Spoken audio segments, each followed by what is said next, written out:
itu kita baru mulai bang sukri babon bunga ko kalau tuluk ko hata bon ya Manchapuri re je hilo gai kada dangria poro nuku lisahete ape hoponera misra mon emakote sarpa sirinya kuno tadi kon itu dasar sarpa ka dasar sarpa to dasar le bang kone hore ayu baba jani pudu iren ayu baba banu puti iren ayu baba hasare milon ayu baba iren tahen kan gelbar buru param konkin neta agukin gelbar buru param konkin bani jagukin ona on puri gida so ke harala gai jore gotre gai ko at lena gotre gai ko angel lena ona kami ora talate norgana dekite chol kida ko abar gai dara ko upelna nun malaga kala bai arho mane pusra surhayo gya ko meten surhay diso kan ni adi kat se mena kai je nyugai na labasi nyinde hu no kata bangai ko যদি আবো পূর্ণিমা রকম ছড়াই তাহলে গই পারবো জায়গা নাকো আবো অমাবস্যা ছ গটে তো বঙ্গা বামুন এই অমাবস্যা পূর্ণিমা অমাবস্যা গট বন বঙ্গা কেদা দাসায় পারমেনা ছড়াই নুরিনা পূর্ণিমা নিন্দো হো লেবো নাও কথা সেরিং বঙ্গা না তো হলে সিধা চূড়ান্ত নরগে লাগা মেনা অন হিসেবে আবো আডি রকম কথা বলেইলা মানে দাসায় কুলাইদা অন্য রকম কথা বলেইলা ওকে হুদুর দুর্গ দাসায় ওকে আনন্দ কাজল দাসায় ওখানে দুঃখ দাসায় হ্যাঁ আনতে নাতে কিন্তু কথা কানাসায় তাম সুরাইতাম মিটাঙ্গে হইবা মিটাং আলাদা থেকে চালা মিটাং হিজ রেখে সেনা জমসিম বিনতি বাড়াই হইবা জমসিম বিনতি যাই ওর বাই বাড়ায়া নুই দাহান্তে নাতে আবো পড়শি বাঞ্চা মেনকান সমাজ ধর্ম বাঞ্চা মেনকান সমাজ বাঞ্চা মেনকান চেড হইবা আবো সাহিত্য বাঞ্চা itu kita baru mulai bang sukri babon bunga ko তাহলে তুলুক ko hata bon abo elo abo gorare suri bo sukri bon bunga ke ko katirte una tuluk ko bijan no dishon be kana adi hor ko tuluk chabake ko hindu ko heto ko tuluk ko no dishon be mone kame nore adi hora intumena toma onkana hor sange dikku sange nitum nuko dikku nitum ge nuko Ibrahim Mondol tako title তারপরে কবির নস্কর উনকো চাইতো সাইফুদ্দিন চৌধুরী নুন কোনো কোনো দমে মেনা থাকো না কিন্তু তাহলে নোয়া ওনা আবো এটেট কানা ইনে ওনা বন বঙ্গায় তাহলে এন্ডো আবো হুয়ুক কানা মানে রে আদো জিরো মা ওরা আদো বঙ্গা এন্ডো কো বঙ্গা ইনা দোসার হিলো দো কুন্টু মানে আতু কুহিলে সানাম আর কো গই কো কুন্টু ওনা না series Mena na noa awa gay kunto rena nukana baket mena kunto ko hunta ye huta ako ruwa choko enik ko gay se dangri se kada enik ko ar ona dosar lo do kana awa disom kunto tale joto hor jawar kata mitang jayga re abo horokon miten gut kate bar pe manji ate ona disom ko kunto ar ona dosar lo do abo do kunti otul da ar gay kada nuku dangri ko nuku joton juga ko nuka malu ko nuka rong ko sunun ko ato ako dereng re na laha kona tino din ko porok thana mi nyinde ko jam nyu chuka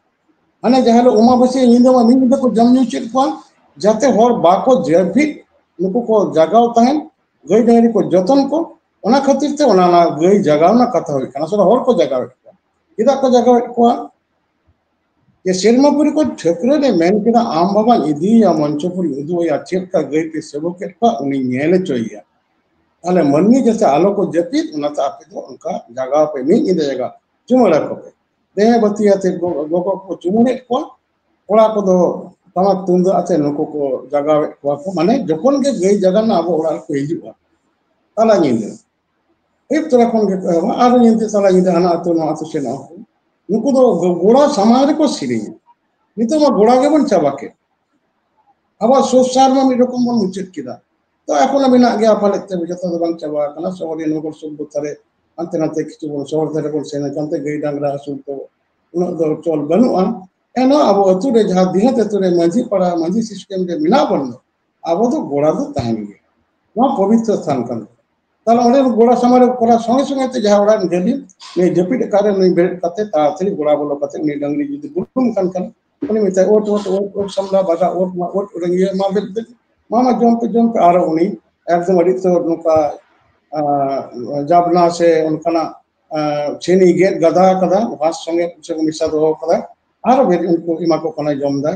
तो नॉय जे germ बीच है को अली सेवा पर के को ना ñen kate नॉय Ali बुद्धिया बा नॉय को ओका ये को जतने को बोंगा लेका को नॉय चुमले को खुशी ना चे अदो बाहर का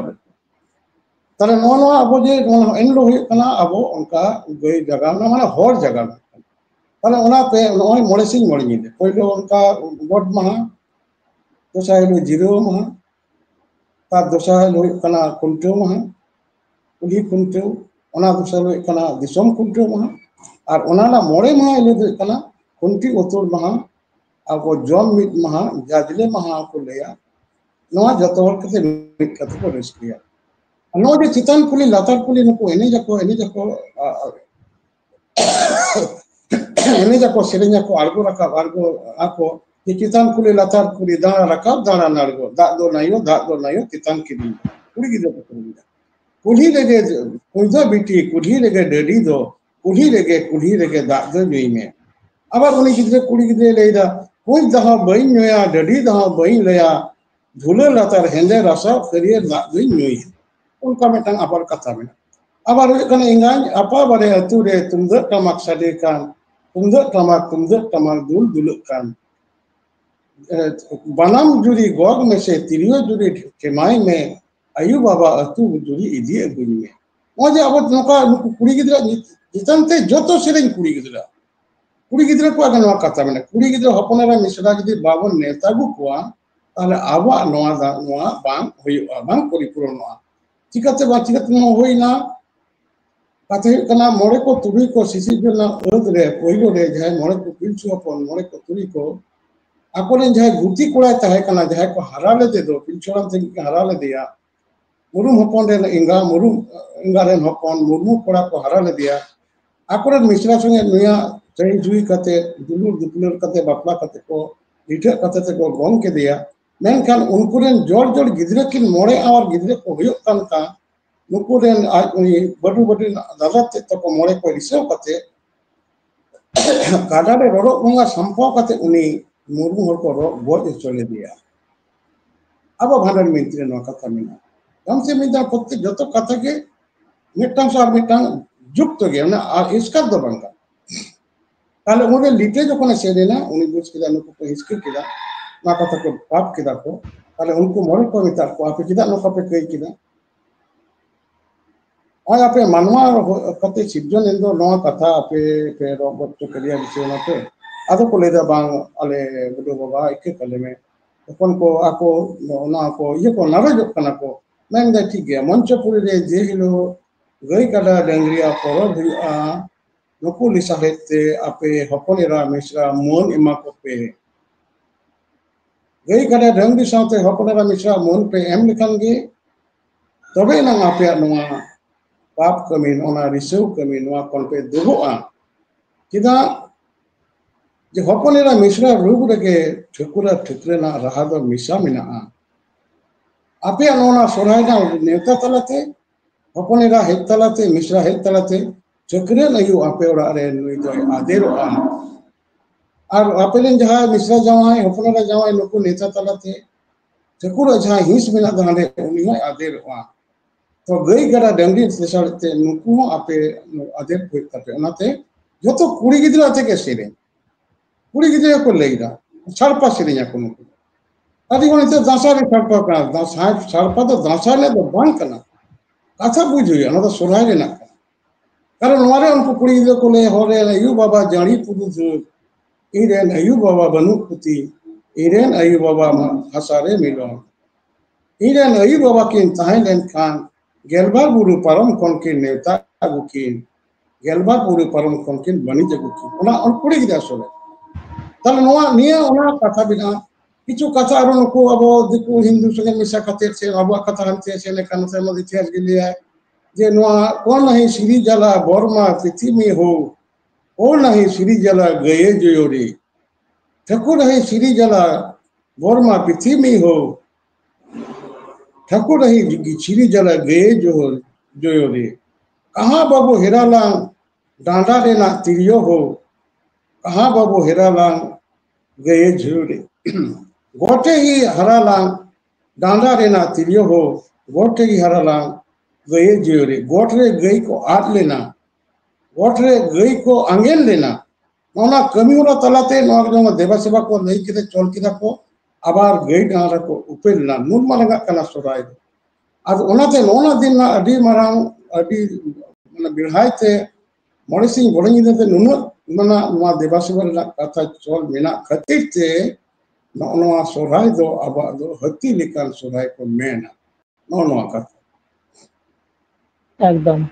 एकदम नोडे ना कथा आरहम परिष्कार के देखाय आर नोडे तो दारे ना कथा तो बाम लेदा जाने खाय दारे चे दारे को लगा खाय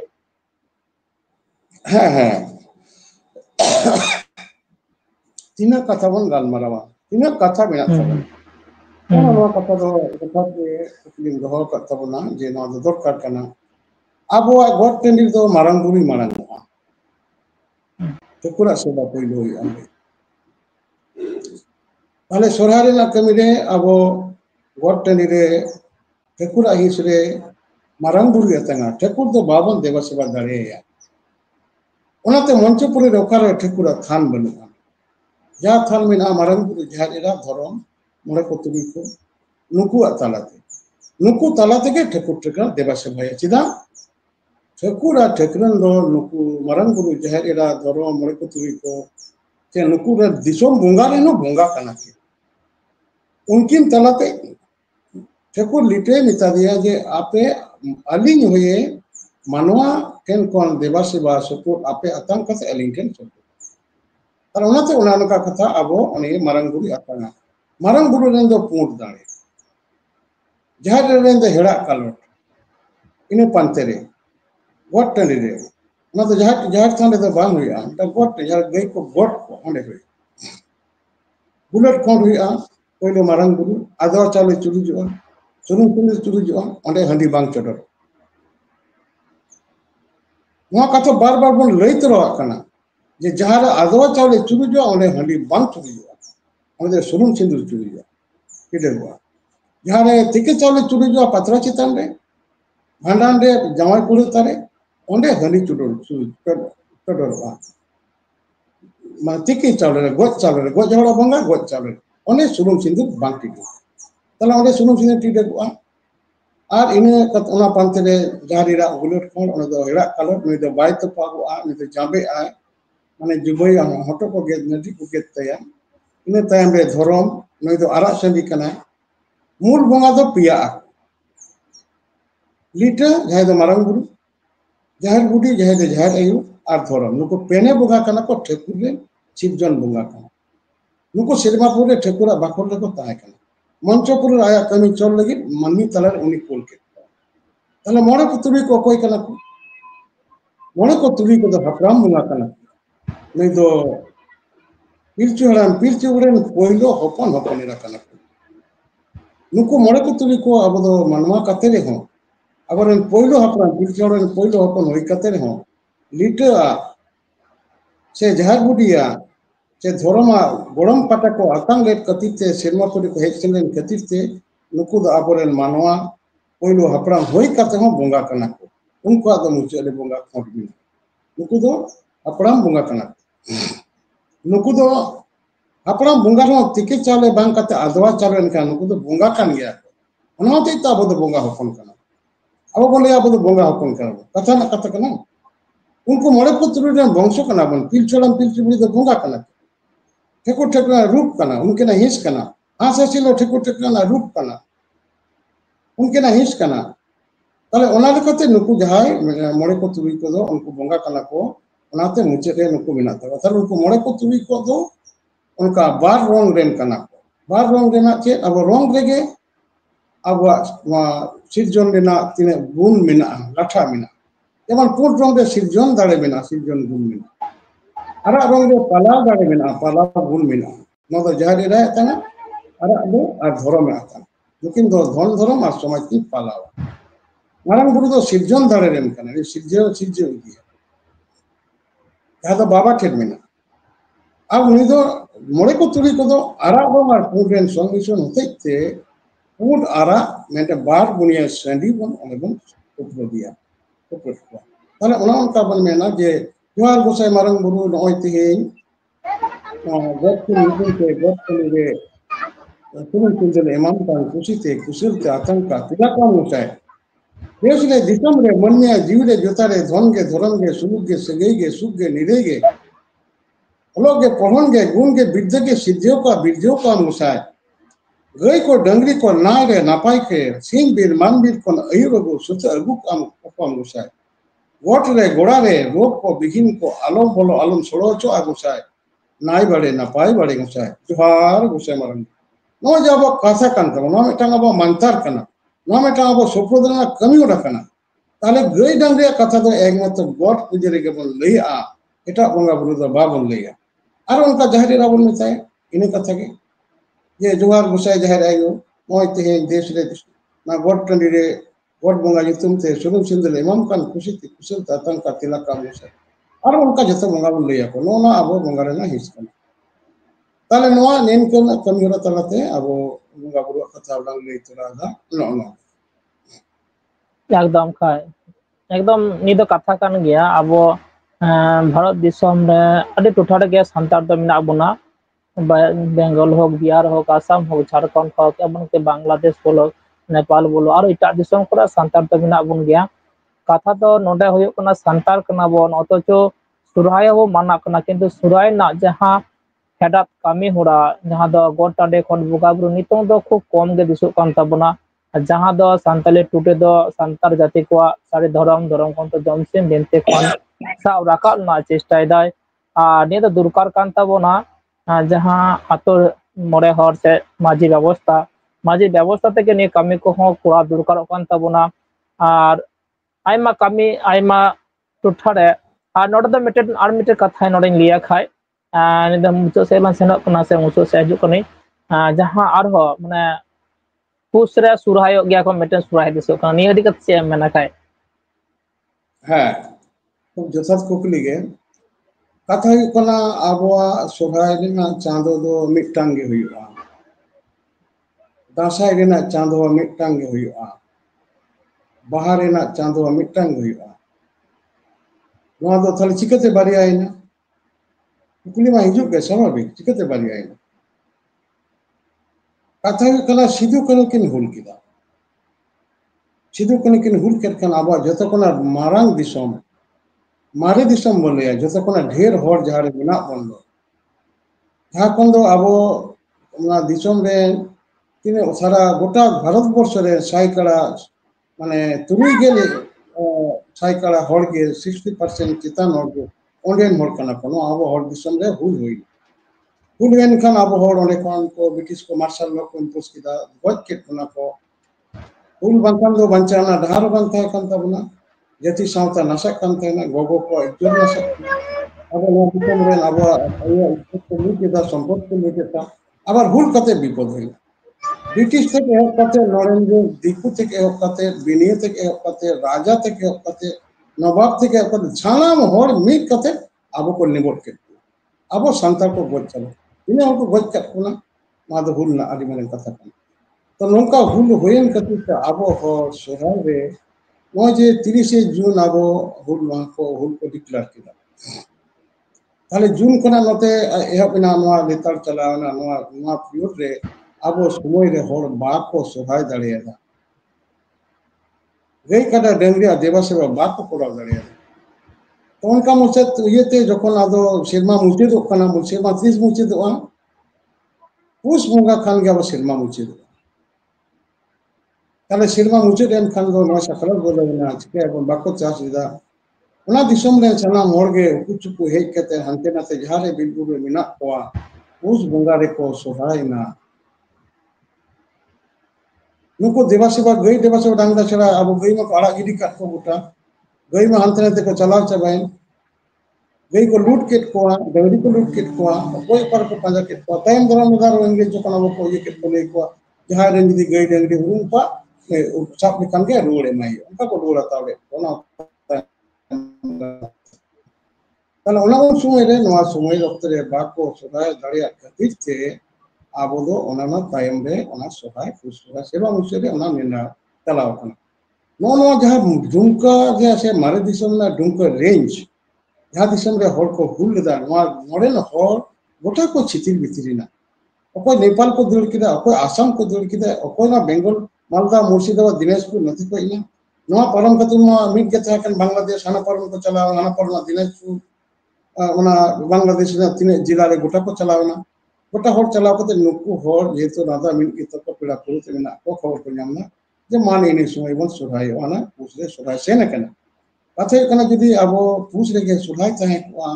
ताले नवा सेरी नवा कथा बाई लेकिया जे अमाबस्या ᱧᱩᱨᱩᱭᱱᱟ जे ᱧᱩᱨᱩᱭᱱᱟ अमाबस्या ᱧᱤᱫᱟᱹ ᱦᱩ ᱱᱚᱣᱟ ᱠᱟᱛᱷᱟ ᱵᱟᱝ ᱦᱮᱡ ᱠᱚᱜᱼᱟ ᱡᱩᱫᱤ ᱟᱵᱚ ᱯᱩᱨᱱᱤᱢᱟ ᱨᱮᱵᱚᱱ ᱥᱚᱨᱦᱟᱭᱚᱜᱼᱟ ᱛᱟᱦᱞᱮ ᱜᱟᱹᱭ ᱚᱠᱟ ᱨᱮᱵᱚᱱ ᱡᱟᱜᱟᱣᱱᱟ ᱠᱚ ᱟᱵᱚ अमाबस्या ᱪᱷᱟ ᱜᱚᱴ ᱨᱮ ᱛᱚ ᱵᱚᱸᱜᱟ ᱵᱟᱝ ᱦᱩᱭᱩᱜᱼᱟ अमाबस्या ᱯᱩᱨᱱᱤᱢᱟ अमाबस्या ᱜᱚᱴ ᱵᱚᱱ ᱵᱚᱸᱜᱟ ᱠᱮᱫᱟ ᱛᱟᱦᱞᱮ ᱜᱟᱹᱭ ᱪᱮᱫ ᱵᱚᱱ ᱡᱟᱜᱟᱣᱮᱭᱟ ᱪᱮᱫ ᱵᱚᱱ ᱞᱟᱹᱭᱟ जे दासाय पारमेना सोरहाय ᱧᱩᱨᱩᱭᱱᱟ ᱧᱩᱨᱤᱱᱟ पूर्णिमा ᱧᱤᱫᱟᱹ ᱦᱩ ᱞᱟᱹᱭᱟᱵᱚᱱ ᱱᱚᱣᱟ ᱠᱟᱛᱷᱟ ᱥᱮᱨᱮᱧ ᱵᱚᱱ ᱜᱟᱜᱟ बाबन गा दाड़े ना तो चिरंत बंगाना ता नवा गई जगावना सिरे नवा दासाई सिरे नवा सोरहायना जहा गई चुमड़ा सिरे नवा पहा सिरे नवा सिरे मनमी बाको तोल दाड़े नवा तो हने सीधा चिरंत नवा के नागा मेना ओना हिसाब ते अब अडी रकम कथा को लेदा अब ओरा चेक कान अकिल नेल तोर में जहां को दाड़े कान उन गे तीन होना दासाई को लेदा उन रकम कथा को लेदा ओका हुदुर दुर्ग दासाई ओका आनंद कजल दासाई ओकोय चेक को लिया सुख दसाई ओखाने दुख दसाई हना नो हनते नते किंतु कथे कना नवा से दसाई तम सुराय तम मिटांग गे होइगा मिटांग वाला तेगे चला मिटांग हिज लेगे सेना तार ओना लेकाते अब मा नितो दो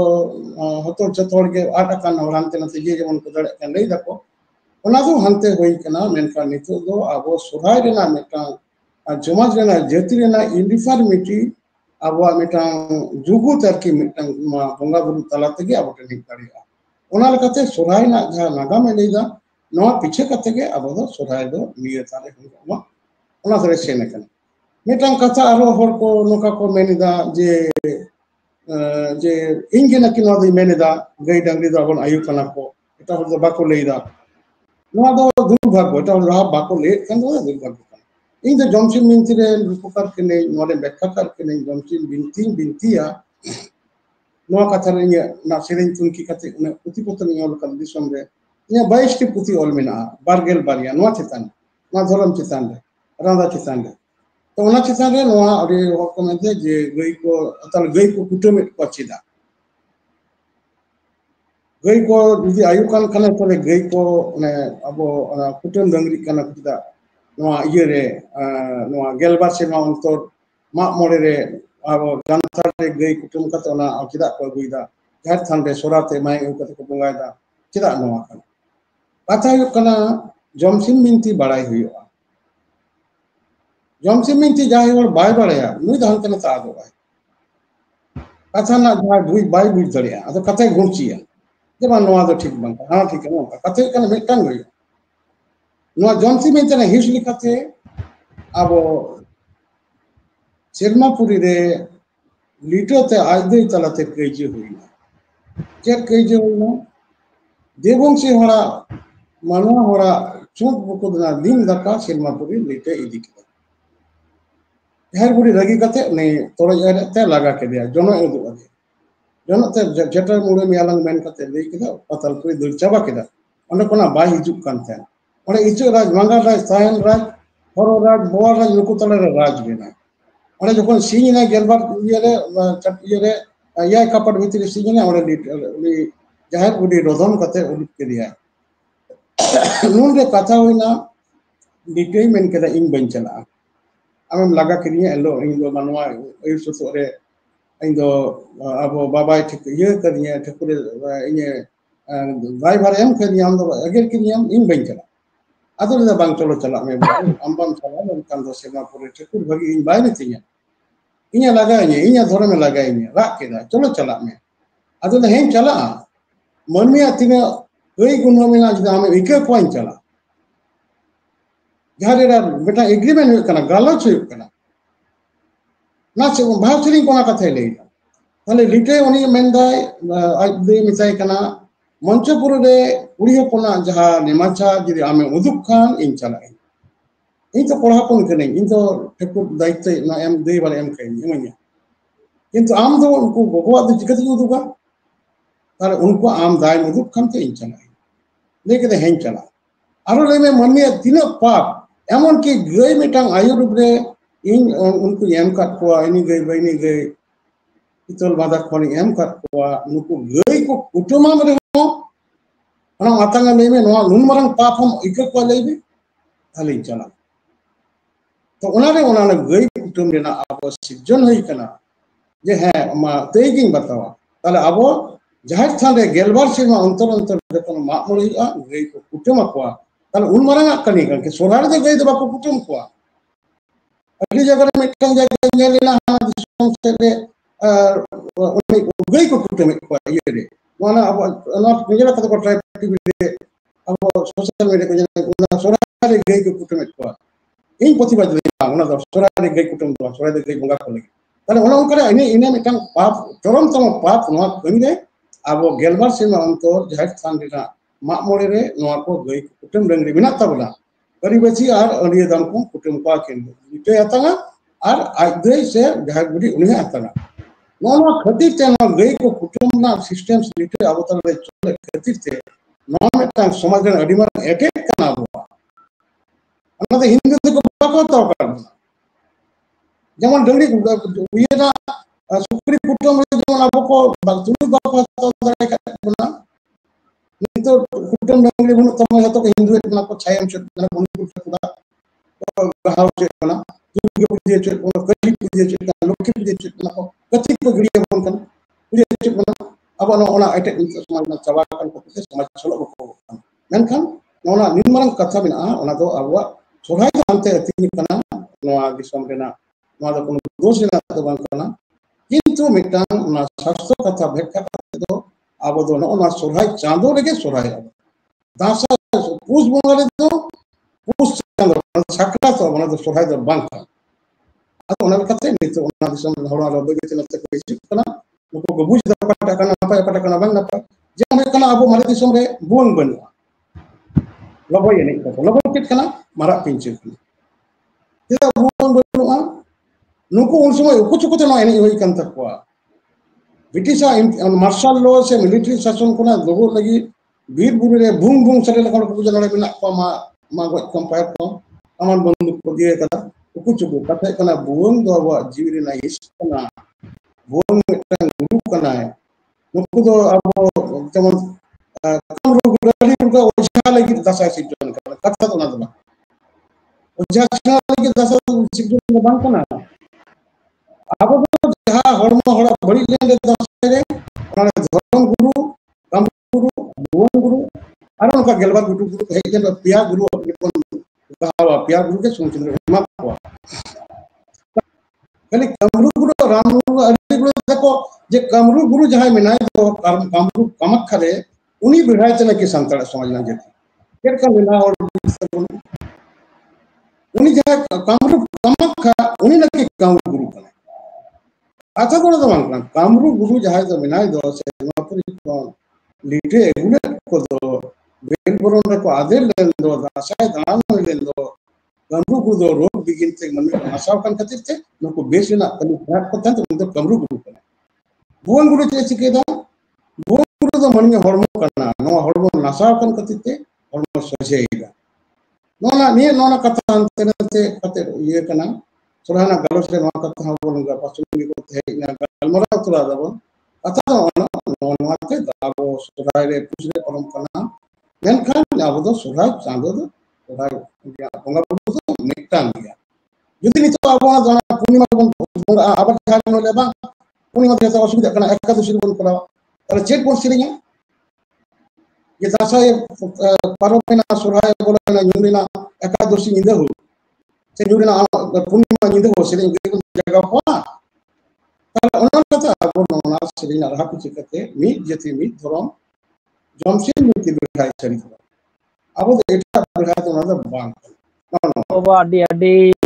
दामान कथा शास्त्रे व्याख्या में मेते बना चदा से व्याख्या छड़ा अपना समाज दर्शन जा दर्शन रे जहां मिले का लॉजिक बेगोर में बांग पांते दरा मेटन देखो ना देखो कथा যুক্তি তে মিলাই বস্তু তর্কে বহুদূর তর্কে লেনখান কোনো দিন ᱢᱤᱫ ᱨᱮ ᱵᱟᱝ ᱦᱩᱭᱩᱜᱼᱟ ᱡᱩᱠᱛᱤ ᱛᱮᱫᱚ ᱟᱢ ᱡᱟᱦᱟᱸᱢ ᱞᱟᱹᱭᱫᱟ ᱚᱱᱟ ᱫᱚ ᱥᱟᱥᱛᱨᱚ ᱵᱮᱠᱠᱷᱟ ᱥᱮ ᱥᱮᱨᱮᱧ ᱨᱮᱱᱟᱜ ᱵᱷᱮᱫ ᱨᱟᱹᱯᱩᱫ ᱠᱟᱛᱮ ᱮᱢ ᱵᱮᱠᱠᱷᱟᱭ ᱛᱟᱵᱚᱱᱟ ᱟᱨ ᱱᱤᱛᱚᱝ ᱱᱤᱭᱟᱹ ᱥᱩᱫᱷᱩ ᱫᱟᱸᱥᱟᱭ ᱫᱚ ᱵᱟᱝ ᱱᱤᱭᱟᱹ ᱥᱚᱨᱦᱟᱭ ᱫᱚ ᱵᱟᱝ ᱫᱟᱸᱥᱟᱭ ᱥᱮ ᱵᱟᱦᱟ ᱛᱤᱥ ᱪᱮᱫᱟᱜ ᱦᱩᱭᱩᱜ ᱠᱟᱱᱟ ᱟᱨ ᱟᱠᱟ ᱠᱷᱚᱱ ᱦᱤᱡᱩᱜ ᱠᱟᱱᱟ ᱟᱨ ᱪᱮᱫ ᱵᱟᱠᱷᱨᱟ ᱛᱮ ᱦᱤᱡᱩᱜ ᱠᱟᱱᱟ ᱟᱨ ᱪᱮᱫ ᱮᱢᱚᱜ ᱦᱩᱭᱩᱜ ᱠᱟᱱᱟ ᱟᱨ ᱛᱤᱥ ᱦᱩᱭᱩᱜ ᱠᱟᱱᱟ ᱱᱤᱭᱟᱹ ᱠᱚ ᱚᱸᱰᱮ ᱟᱨᱯᱟᱛ শুধু থুতি তেᱫᱚ ᱵᱟᱝ ᱯᱩᱛᱷᱤ ᱛᱮᱦᱚᱸ ᱮᱢ ᱠᱟᱫᱟ ᱟᱨᱦᱚᱸ ᱱᱤᱛᱚᱝ देश देश गोटा गे आम सभाय दाम से जमसे मेंटेन चर्चा दा प्रचार दा नि तो लाक्ति कान ताबना एनखान आर मुचुत से हेक कना आर चेत बार्ताम एमा को दिन दिसम रेन साड़ी दिरम दुलरियो को से साड़ी दरम संतार से जाय बंगा संतार को चेत बार्ताम एमा को ना खाय हाँ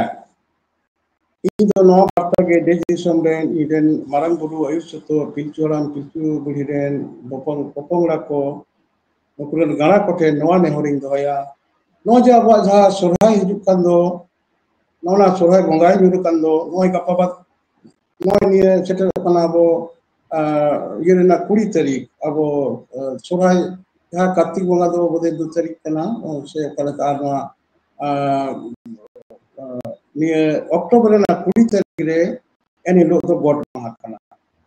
ᱱᱚᱣᱟ ᱫᱚᱥᱟᱨ ᱦᱤᱞᱳᱜ ᱦᱩᱭᱩᱜ ᱠᱟᱱᱟ ᱟᱵᱚ ᱜᱚᱲᱟ ᱵᱚᱸᱜᱟ ᱢᱟᱦᱟ ᱥᱮ ᱮᱱᱦᱤᱞᱳᱜ ᱟᱵᱚ ᱚᱱᱟ ᱵᱤᱱᱟᱹ ᱥᱮᱴᱮᱨᱚᱜ ᱠᱟᱱ ᱫᱚ ᱱᱚᱣᱟ ᱥᱚᱨᱦᱟᱭ ᱵᱮᱜᱚᱨ ᱛᱮ ᱞᱟᱹᱲᱦᱟᱹᱭ ᱛᱮ ᱟᱵᱚ ᱥᱟᱱᱛᱟᱲ ᱡᱟᱹᱛᱤ ᱵᱚᱱ ᱛᱟᱦᱮᱱᱟ ᱟᱵᱚ ᱜᱟᱹᱭ ᱠᱟᱰᱟ ᱰᱟᱝᱨᱤ ᱨᱮᱜᱮ ᱟᱵᱚᱣᱟᱜ ᱫᱚ ᱥᱩᱥ ᱥᱟᱦᱟᱨ ᱛᱟᱵᱚᱱ ᱚᱱᱟ ᱛᱮᱜᱮ ᱥᱚᱨᱦᱟᱭ ᱠᱟᱱᱟ ᱜᱟᱹᱭ ᱠᱟᱰᱟ ᱰᱟᱝᱨᱤ ᱨᱮ ᱱᱟᱦᱮᱞ ᱵᱟᱠᱚ ᱚᱨ ᱠᱮᱭᱟ ᱥᱚᱵᱷᱚᱛᱟ ᱫᱚ ᱵᱟᱝ ᱦᱮᱡ ᱠᱚᱜᱼᱟ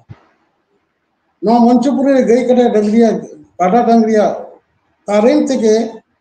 ᱥᱚᱥᱱᱚᱜ ᱫᱚ ᱥᱮᱴᱮᱨ ᱟᱠᱟᱱᱟ ᱥᱚᱵᱷᱚᱛᱟ ᱠᱤᱥᱤ ᱥᱚᱵᱷᱚᱛᱟ ᱦᱮᱡ ᱟᱠᱟᱱᱟ ᱚᱱᱟ ᱨᱮᱱ ᱯᱩᱡᱟᱨᱤ ᱠᱟᱱᱟ ᱵᱚᱱ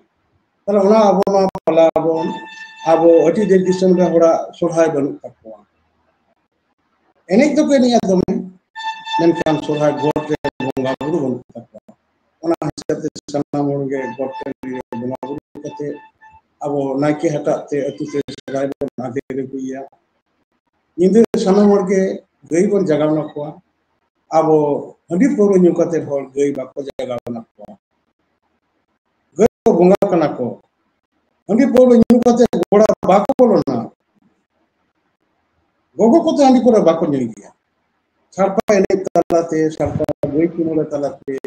ᱱᱚᱣᱟ ᱥᱚᱢᱟᱡᱽ ᱨᱮ ᱫᱮᱥ ᱫᱤᱥᱚᱢ ᱨᱮ ᱱᱚᱣᱟ ᱥᱮᱨᱮᱧ ᱛᱮᱵᱚᱱ ᱟᱸᱫᱳᱲ ᱞᱮᱠᱷᱟᱱ ᱪᱮᱛᱟᱱ ᱠᱩᱞᱦᱤ ᱞᱟᱛᱟᱨ ᱠᱩᱞᱦᱤ ᱥᱚᱨᱦᱟᱭ ᱨᱮ ᱮᱱᱮᱡ ᱥᱮᱨᱮᱧ ᱛᱮᱵᱚᱱ ᱟᱸᱫᱳᱲ ᱞᱮᱠᱷᱟन ᱥᱮᱨᱢᱟ ᱯᱩᱨᱤ ᱨᱮ ᱴᱷᱟᱹᱠᱩᱨ ᱴᱷᱟᱹᱠᱨᱟᱹᱱ ᱱᱩᱠᱤᱱ ᱠᱤᱱ ᱨᱟᱹᱥᱠᱟᱹᱜᱼᱟ ᱚᱱᱟᱛᱮ ᱟᱵᱚ ᱥᱚᱨᱠᱟᱨ ᱠᱤᱱ ᱪᱟᱞ ᱟᱵᱚᱱᱟ ᱟᱵᱚ ᱡᱤᱣᱤ ᱛᱟᱞᱟᱨᱮ ᱡᱟᱦᱟᱸᱭ ᱱᱩᱭ ᱢᱮᱱᱟᱭ ᱫᱚ ᱴᱷᱟᱹᱠᱩᱨ ᱢᱮᱱᱟᱭ ᱫᱚ ᱱᱩᱭᱮ ᱛᱷᱤᱯᱤᱛᱚᱜᱼᱟ ᱚᱱᱟ ᱞᱮᱠᱟᱛᱮ ᱟᱵᱚ ᱥᱟᱱᱟᱢ ᱦᱚᱲ ᱥᱚᱨᱦᱟᱭ ᱵᱚᱱ ᱯᱟᱞᱟᱣᱟ ᱥᱟᱹᱨᱤ ᱫᱷᱚᱨᱚᱢ ᱵᱮᱲᱦᱟᱭ ᱛᱮᱵᱚᱱ ᱯᱟᱞᱟᱣᱟ ᱱᱚᱣᱟ ᱦᱤᱡᱩᱜ ᱠᱟᱱ ᱥᱮᱱᱥᱟᱥ ᱨᱮ ᱥᱟᱱᱟᱢ ᱦᱚᱲ ᱥᱟᱹᱨᱤ ᱫᱷᱚᱨᱚᱢ ᱵᱚᱱ ᱥᱮᱱᱥᱟᱥ ᱨᱮᱵᱚᱱ ᱚᱞ ᱦᱚᱪᱚᱭᱟ ᱱᱚᱣᱟ ᱠᱟᱛᱷᱟ ᱥᱟᱱᱟᱢ ᱦᱚᱲ ᱴᱷᱮᱱ ᱱᱮᱦᱚᱨ ᱫᱚ ᱤᱧ ᱱᱚᱣᱟ ᱵᱟᱨᱛᱟᱧ ᱮᱢ ᱮᱫᱟ एकदम एनखान गुरु बाबा जहाँ को मेन किदा ओना दा अडी दामन कथा गे आर मेटा कथा नोडिन ले तोरा आबो जुदि बाहा खान बन बाहा दोन बन जावाबन एबन मा मोड़े खान मा मोड़े दोन बन मेता आरो जुदि बोन लई खान अंते कदम कदम दोन बन मेता कथा हुयु कना नोडे जहाँ दो खुंटो हुयु कना अथच गॉड टांडे रे बुका बुरु बांग हुयु कना ओना मिटन आजब माने आजब मिटन काहिनी से घटना चा कना तो कुड़ा दी दबन तो आबो गबन कुड़ा दी दा नितों